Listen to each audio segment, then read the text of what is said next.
Hi everyone, me again from dark and overcast Smyrna, Georgia, on a lovely Thursday evening, excuse me. I guess it's around 9 o'clock, somewhere around there, maybe a little after.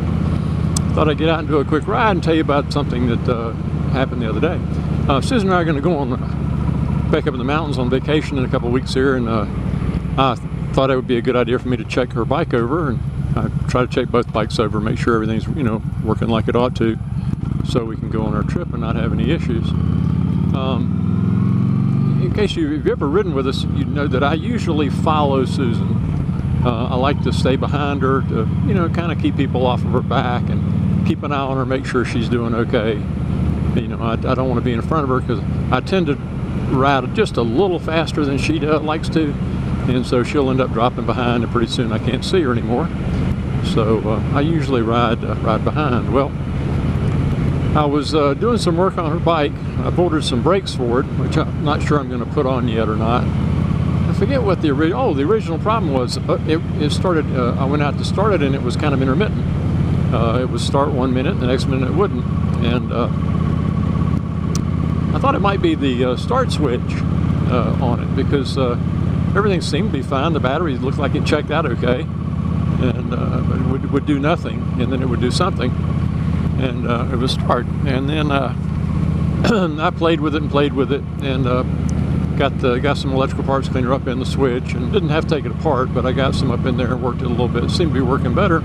Then the next day I went out and it wouldn't start at all, and kind of looking at, yes, it was a bad battery. The battery was it was within a month of being 3 years old, and that's about as much time as we get out of one. And I'm just so glad I caught it before we went on our trip, because it's a pain in the butt to get a battery up in the mountains and get it swapped out. So anyway, so I got that done, and everything's looking good, and I'm checking around doing some stuff, and I get to looking, I go around the front, there are no headlights. The headlights are off. Now, as you know, on a modern motorcycle, which the Can-Am is, even though it's 10 years old now, you don't have the option of turning them off. They're on all the time, right? Isn't that what yours is? Even this bike here, which is a 07, I think, or 08, I can't turn the lights off on it. They're made to be on there because of the law saying you have to have your light on with a motorcycle. So, there he goes.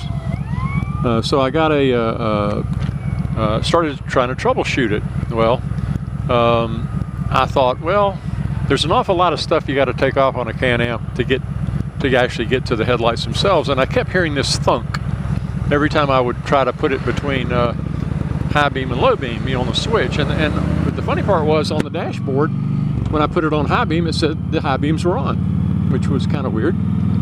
So I got to looking, and up front in the frunk, right over the battery, when you unzip the cover underneath the front there, you'll see two separate fuse boxes, and just divides them up, and they've got we got relays and conventional plug-in mini fuses and things like that. And so I pulled the one on the right hand side as you're riding off of it, and the first thing I noticed was it looked like water had been inside there, and that's real unusual. Now, I do leave the front cracked a little bit sometimes when I've got it hooked up to the battery tender, and I'm thinking, well, maybe some water blew in there. It is under a carport, but I don't know. I couldn't figure it out, and so I got in there and pulled all the fuses out, pulled all the relays out, and there was a little bit of corrosion, so I got all my cleaners and sandpaper and everything. I even went to the auto parts house and bought a brand new can of electrical parts cleaner, and I picked up an extra relay. They're standard relays, because I've had relay problems before on it, and I thought, well, maybe the relay's bad. And so cleaned everything up, got all that done, spent about an hour really going over it good, cleaning it up, sealing up the box so water couldn't get back in it. Still no headlights. Well, to get to the headlights on this thing, you've got to take off, let's see, 1, 2, 3, 4, 5, 6, 7, 8, 9. You got to take off 9 panels to even access the headlights, and you still can't get to the back of the headlight without taking the 4 10mm bolts loose that hold it on.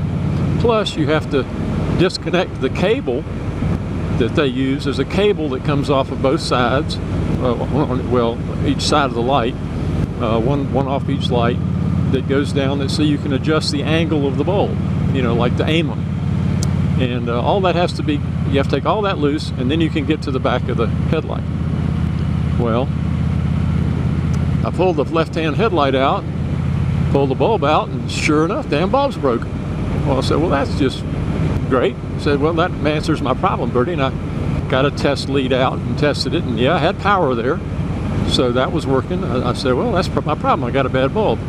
Well, what are the odds you're going to have two bad bulbs at the same time, both headlights out? And I said, well, I don't know. So I jumped in the car, ran back to the auto parts place, picked up a couple of headlights, and they're just your typical automotive type headlights, halogens, and picked up a pair of them, and got the left-hand light fixed, got it all put in there, checked the symbol, put it back, then went to the other side, pulled it out, took it apart. Sure enough, the bulb was burned out in it too. Now, in all of my years and of all my trials and tribulations, I have never had both bulbs go out on anything. Both, and it's the high and low beams. The only lights Susan had left, and I don't know how long she's been riding on it like this, because we don't ride at night, or she doesn't. But you know, she had a couple of marker lights, and she had the fog lights, which she wasn't using, but you know, she did have those. If she'd had to ride at night, she could have used those. But how about that? Have you had that happen? Have you had both bulbs go out at the same time? I haven't. And so anyway, so I spent the whole day, a nice hot day, spending all my time trying to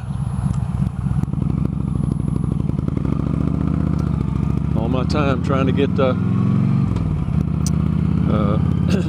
everything taken apart and cleaned up and put back together. Finally got it reassembled, and everything's working for now. I've gone out and started it a few times, and the new battery's staying up. I've checked the voltage. I added some radiator fluid while I was in there. There's a bare possibility that the radiator overflow may have leaked the moisture into the box, but I'm not sure. It's just hard to tell. It could be anything. It was probably just rainwater, because it was sort of orange rusty where it had gotten in contact with some metal, and the antifreeze is green in this bike, in her bike. So anyway, thought I'd share my adventure. So far as I know, the Riker is the other bike we take with us. It's doing fine. I cranked it up today, and all the lights are working, and it ran, so it ought to be all right. And now hopefully hers is right. So next week I'll start packing things up, you know, getting things set up for the camper and for the trailer. And it takes a while to get everything the way we want it, so I have everything I need when I get up there. But how about that? Wasn't that a fun adventure? I was so worried it was going to be something that I couldn't fix, because then there's no way the dealer would be able to fix anything that quickly. And what we would have had to do, and Susan would have done it, it would have been a problem. She'd have had to ridden the Riker, and I would have taken this old girl back to the mountains and ridden it on the Dragon again, and blah blah blah. So we have options, but it's kind of interesting, don't you think? Oh well. You ever have problems like that? How many of you guys work on your own stuff? You know, God, if I didn't work on mine, I don't know what we'd do. I told my wife she can't afford me. She from I ought to charge her all the time I spent on her bike yesterday, and money.